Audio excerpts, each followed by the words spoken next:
আল্লাহ বলে আফালা ইয়ানজুরুনা ইলাল ইবিলি কাইফা খুলিকাত, ওরা কি উটের দিকে তাকায় না? উটের কথা আল্লাহ কেন বললেন? উট হচ্ছে এমন আজীব একটা প্রাণী যেটা প্রাণী বিজ্ঞানীদেরকে হয়রান করে দিয়েছে। উটের যে ফিচার আল্লাহ তাআলা দিয়েছেন, মক্কার লোকেরা উটের গোশত খাইতো, উটের দুধ খাইতো, উটের চামড়া দিয়ে দামি লেদার তারা বানাতো, উটের উপর মাল নিয়ে বোঝাই করে এক প্রান্ত থেকে আরেক প্রান্তে পাড়ি দিত। এবং উট হচ্ছে এমন প্রাণী যেটা একসাথে 1 মাস না খেয়ে বেঁচে থাকতে পারে। 1 মাস পানিও খাওয়া লাগবে না, খাবারও খাওয়া লাগবে না। এট এ টাইমে একটা উট, প্রাপ্তবয়স্ক একটা উট একসাথে 200 লিটার পানি খেয়ে ফেলতে পারে। এবং উটের পেটের ভিতরে একটা স্পেশাল ওয়াটার চেম্বার আছে, ওই চেম্বারে রেখে দেয়, খেয়ে ওইটারে পাঠায় দেয় না ওদের কিডনিতে। 200 লিটার পানি একবারে খেয়ে স্পেশাল চেম্বারে রেখে দেয়, যখন লাগবে ওইখান থেকে নিয়ে নিয়ে বেঁচে থাকে। 1 মাস না খেয়ে বেঁচে থাকে কি করে? উটের পিঠে দেখবেন একটা কুজ আছে, এই পুরো কুজটা হচ্ছে চর্বির আধার। উটের যখন খাবার থাকে না মরুভূমিতে, মাসের পর মাস যখন চলে, ওই চর্বি থেকে এনার্জি নিয়ে সে মরুভূমিতে চলে। আমাদের চোখের মধ্যে যেমনি একটা পাপড়ি, এরকম এক পাপড়ি দিয়ে উটকে আল্লাহ বানায় নাই, ডবল লেয়ারের পাপড়ি দিয়েছে। কারণ মরুভূমির মধ্যে চলতে পথে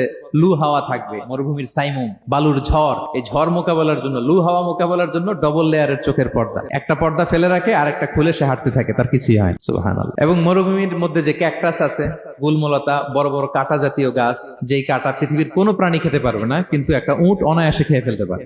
উটের জিহ্বাকে এবং পাকস্থলীকে আল্লাহ এমন স্পেশালি মেড করেছেন, যত কাঁটা দিবেন খেয়ে সাবার ওর কিছুই হয় না। আরে উটকে নিয়ে গবেষণা করলেই তো উটের মালিককে খুঁজে পায় তারা।